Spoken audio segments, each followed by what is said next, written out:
maxay u baahant wax qaboojiyo beerka u dajiyo u baahant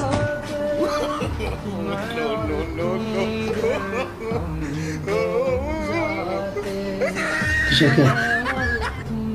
wala qaba horteenana sagiye isku siihay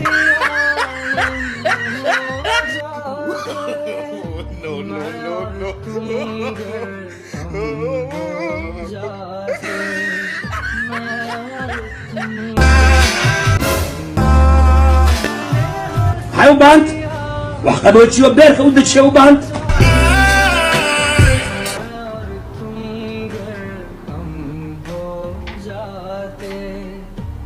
my life noloshayda waa markii ugu horeysay inta social media waa soo arkayay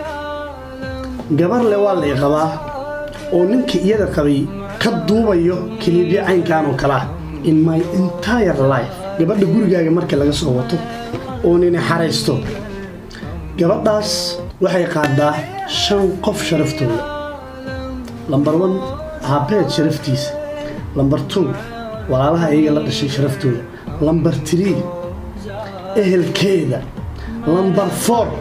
dadka iyada ku qabiilka ah number 5 jinsi ahaan dadka isxigaan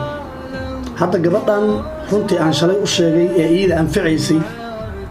qodobka sanaadan ka soo galay macna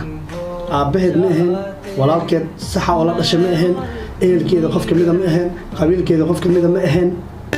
Allahu musta'an qofka shanaad qodobka shanaad oo ah jinsi ahaan kor Soomaali ayuu baan meesha ku soo galay aan u sheegay wallahi markii kilibkaas ay gabadhaas ugu run sheegayna daacad ay iga ahayd ulajeedka ugu weyn aan halkan ka sheegay wuxuu yahay gabaray hadii lagu qabo anigoo kinsiikay ah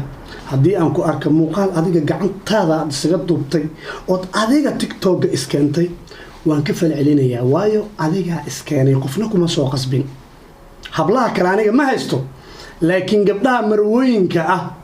haddii aad naftiina ixtiraami weysiin iyo nafta ninka ku qabo iyo nafta ku kula dhashay iyo nafta ka ku qabiilka ah iyo kan jinsi kula ah Soomaali aniga haddii muuqaalkaaga aad iska soo waashay oo gacantaada public ku soo dhigtay aan arko wax kale kugu sameey maayo ku cayn maayo waan ka run sheegayaa oo kaliya anigu guur waan soo maray baaba ninka ragana sidiisa marwada uu qabo inta ay la joogto markii ay meel public imaanayso siday u dhaqanto waa sharaftiisa